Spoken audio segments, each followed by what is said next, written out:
नमस्कार दोस्तों, good morning. तो आज बात करते हैं कि कार्पस ल्यूटियम के बारे में कि कार्पस ल्यूटियम क्या है।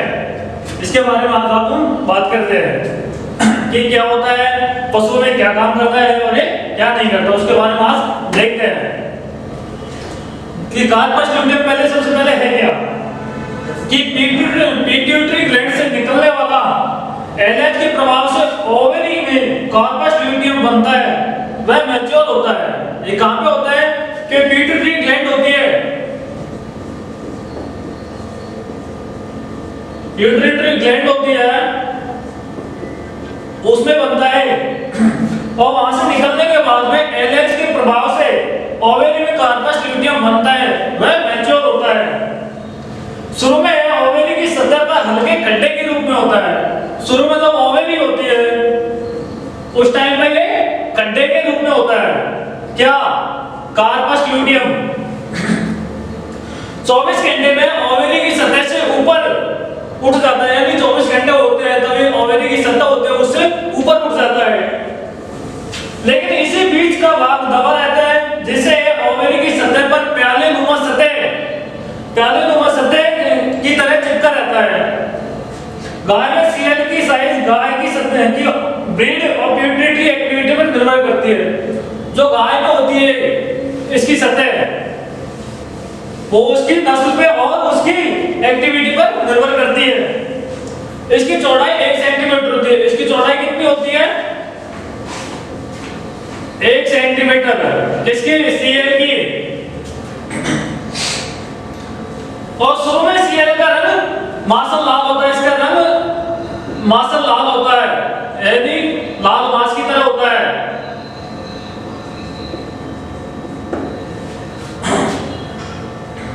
जो बाद में चॉकलेट और हल्का लीवर रंग का हो जाता है, जो धीरे धीरे बाद में कैसे होता है चॉकलेटी और हल्के लीवर की तरह इसका रंग हो जाता है। इस समय इसका औसत वजन 4 से 7 ग्राम होता है। इसका औसत वजन हो जाता है 4 से 7 ग्राम। साइज में वजन में जल्दी ही बढ़ता है तथा नॉर्मल साइज से 3/4 बढ़ जाता है। जो नॉर्मल साइज होती है उससे 3/4 ये बढ़ जाता है, इसका धीरे धीरे साइज बढ़ता रहता है। गाय में एक पूर्ण विकसित सीएल की ओवरी पर रेक्टम पाल्पेशन द्वारा आसानी से मालूम किया जाता है। जैसे कि वो रेक्टम पाल्पेशन द्वारा अपन किसी भैंस का प्रेग्नेंट पीढ़ी चेक करते तो इसी तरह इसको भी चेक किया जा सकता है। कुछ मामलों में ओवरी से भी ज्यादा बढ़ जाता है, कई बार अंदर कुछ इंफेक्शंस वगैरह हो जाते हैं उनसे ओवरी से भी ज्यादा बढ़ जाता है। बाद में पीले पिगमेंट जैसा होने से येलो बॉडी कहते हैं। ये बाद में कैसा हो जाता है? पीला पिगमेंट की तरह हो जाता है, इसे येलो बॉडी कहते हैं। पीला पिगमेंट जिसे क्या कहते हैं? Yellow body. कि येलो बॉडी किसे कहते हैं कि कुछ मामलों में ओवरी से ज्यादा बढ़ जाता है और बाद में इसका रंग कैसा होता है? पीला पिगमेंट की तरह हो जाता है, उसे येलो बॉडी कहते हैं।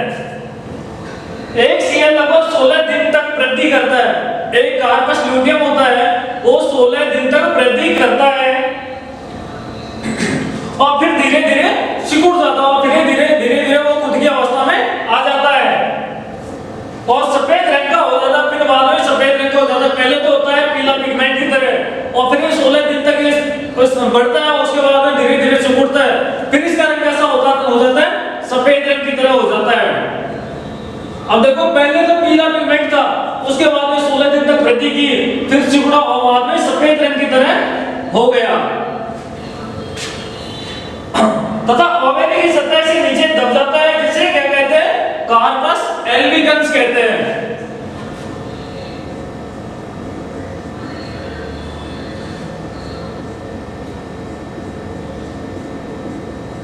इसे कार्पस एल्बिगन्स कहते हैं कि बाद में बॉडी की ओवरी की बॉडी होती है उसके नीचे दब जाता है, उसे कार्पस एल्बिगन्स कहते हैं। सीएल का मुख्य कार्य क्या होता है? प्रोजेस्टेरोन का बनना। जो प्रोजेस्टेरोन हार्मोन होता है उसको बनाता है कौन? Corpus luteum. प्रोजेस्टेरॉन लेवल धीरे धीरे बढ़ता जाता है, जो प्रोजेस्टेरॉन लेवल होता है वो धीरे धीरे बढ़ता जाता रहता है तथा 8 से 12 दिन के बीच में अधिकतम मात्रा में होता है। जब 8 से 12 दिन की इसकी अवधि होती है तो ये सबसे ज्यादा प्रोजेस्टेरॉन बनाता है, ठीक है। फिर 98 दिन तक कम या ज्यादा एक साथ बना रहता है। जब 98 दिन की इसकी अवधि आती हो या तो कम या फिर एक साथ रहता है। इसके बाद तेजी से प्रोजेस्टेरॉन लेवल कम हो जाता है। फिर इसका क्या होता है, जो प्रोजेस्टेरॉन लेवल होता है वो प्रोजेस्टेरॉन लेवल कम हो जाता है, शुरू में बढ़ता है 8 से 12 दिन तक, फिर धीरे धीरे कम हो जाता है। जब उसके 18 दिन आता है तब जाके बिल्कुल कम हो जाता है। भैंस में ताजा सीएल का रंग गहरा लाल, भैंस में कैसा होता है, भैंस में सीएल का रंग गहरा लाल, कि भैंस में इसका कैसा रंग होता है, गहरा लाल होता है और बाद में गंदला भूरे रंग का हो जाता है, बाद में गंदला भूरा रंग का हो जाता है, ठीक है। अब देखते हैं कि कार्पस ल्यूटियम ऑफ प्रेगनेंसी, कि कार्पस ल्यूटियम ऑफ प्रेगनेंसी क्या है वो देखते हैं। कार्पस ल्यूटियम ऑफ प्रेगनेंसी,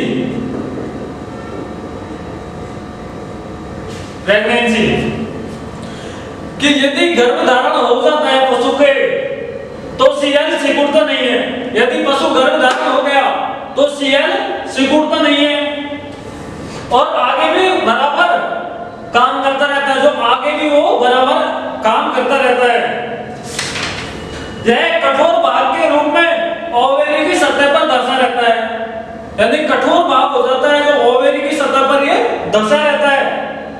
और प्रेगनेंसी के दौरान सीएल की वजह से यह नया एम्ब्रियो गर्भाशय में स्थापित होता है, जो बाद में ये प्रेगनेंसी के दौरान जो सीएल की होती है वजन तो कैसा हो जाता है, एम्ब्रियो गर्भाशय की स्थापित हो जाता है। यदि प्रेगनेंसी के बाद सीएल को ओवरी से हटा दे तो गर्भाशय में भ्रूण की स्थापना नहीं होगी।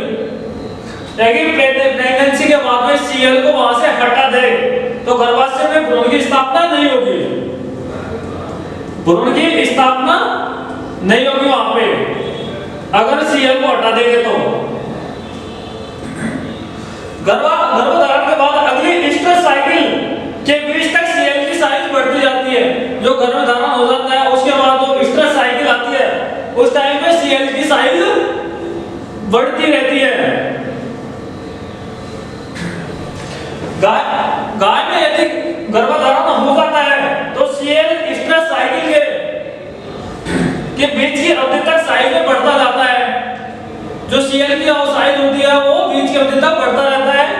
इसके बाद साइज ऐसी होती है कि प्रोजेस्टेरॉन बना रहता है, कि साइज ऐसी हो जाती है उस टाइम पे कि प्रोजेस्टेरॉन हार्मोन होता है वो बना रहता है, जिसके कारण गर्भकाल में गाय सामान्य रूप से हीट में नहीं आती। इसी की वजह से जो गाय होती है वो गर्भधारण के समय नहीं गर्भकाल के समय हीट में नहीं आती और इस दौरान प्लेसेंटा से एस्ट्रोजन बनता है। कि सीएल से तो क्या बना, प्रोजेस्टेरॉन, और प्लेसेंटा से एस्ट्रोजन।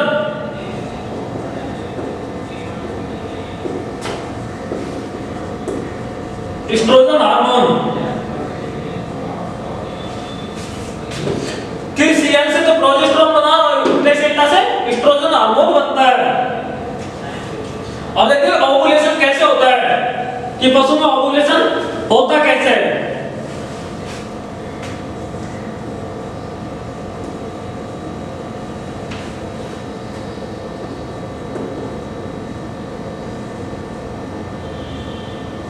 ओवुलेशन अंडोत्सर्ग, कि ओवुलेशन कि अंडोत्सर्ग पशु में कैसे होता है। यह एक जटिल प्रक्रिया है जिसमें एलएच के प्रवाह से फॉलिकल की दीवार में कई बदलाव होती है। जो फॉलिकल्स होते हैं उसमें काफी बदलाव होते रहते हैं। आखिरकार में फॉलिकल की दीवार फटती है। जो फॉलिकल होता है की दीवार फट जाती है। बाद में फॉलिकल की दीवारें फट जाती है और ओवम बाहर निकलता है। जो ओवम होता है वो बाहर आ जाता है, यानी फॉलिकल फटेगा तो ओवम बाहर आएगा। इस तरह ओवुलेशन के बीच एलएच जरूरी है, यानी ओवुलेशन होगा तो एलएच का एलएच ल्यूटिनाइजिंग हार्मोन जरूरी है। इसका पूरा नाम है ल्यूटिनाइजिंग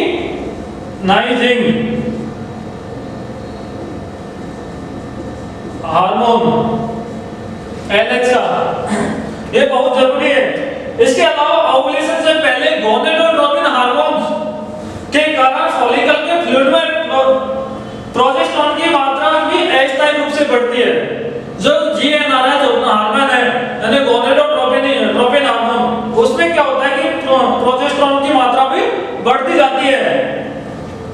इसके बाद में एस्ट्रोडियोल और प्रोस्टाग्लैंडिन हार्मोन पीजीएफ2 अल्फा भी बढ़ता है, यानी कि इसमें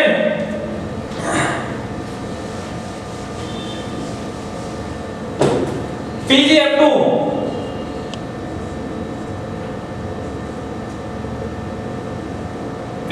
अल्फा हार्मोन और एस्ट्रोडियोल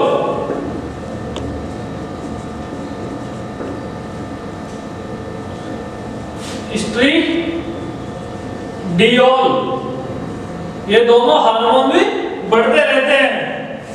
इसी प्रकार फॉलिकल को फटने और ओवुलेशन के लिए प्रोस्टाग्लैंडिन जरूरी है। इसीलिए कौन सा हार्मोन जरूरी है? Prostaglandin hormone. ओवुलेशन के बाद गैमेट स्पर्म और ओवम का फर्टिलाइजेशन के स्थान पर सही समय पर पहुंचना जरूरी है, यानी ओवुलेशन होता है उस टाइम पे ओवम व स्पर्म का सही समय पर पहुंचना जरूरी है। अगर वो समय पर नहीं पहुंचे तो ओवुलेशन नहीं होगा, ताकि गर्भधारण हो सके। अगर सही समय पर पहुंचेगा तो गर्भधारण हो जाएगा। यह दोनों गैमेट विपरीत दिशा में आता है। ओवरी से ओवम निकलकर ओविडक्ट या फैलोपियन ट्यूब से गुजरता हुआ आगे बढ़ता है। ओवरी से ओवम निकलकर ओविडक्ट होता है, उससे फैलोपियन ट्यूब से आगे निकलता है वो।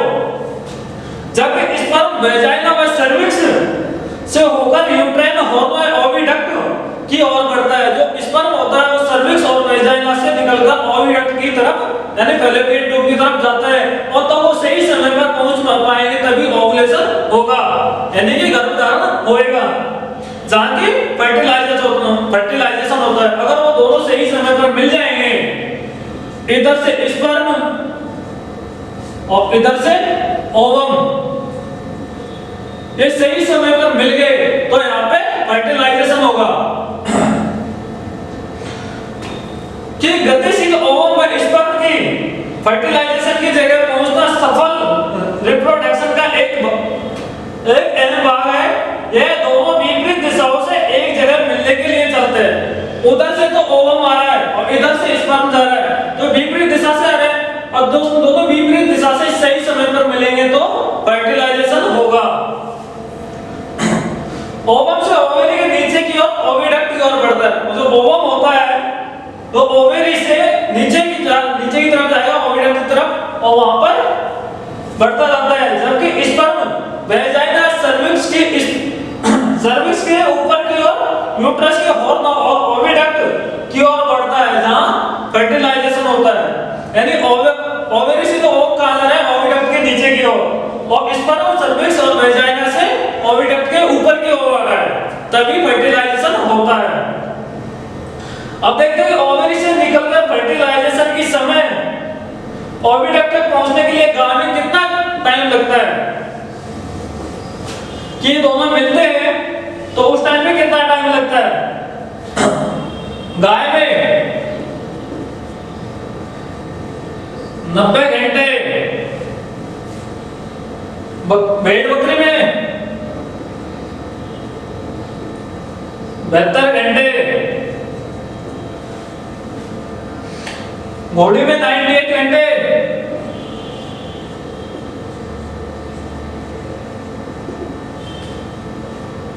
कुतिया में 168।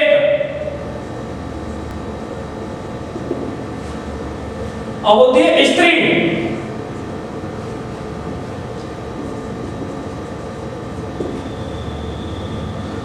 अड़तालीस से 72 घंटे।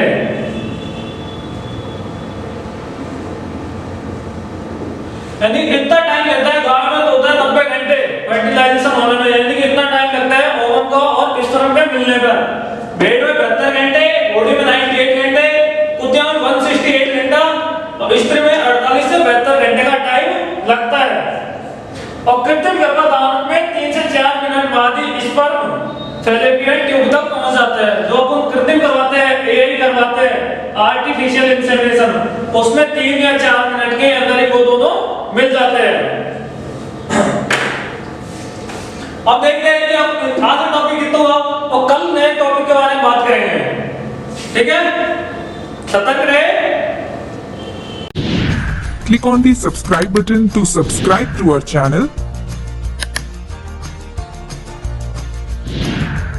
Press the bell icon on the YouTube app and never miss another update.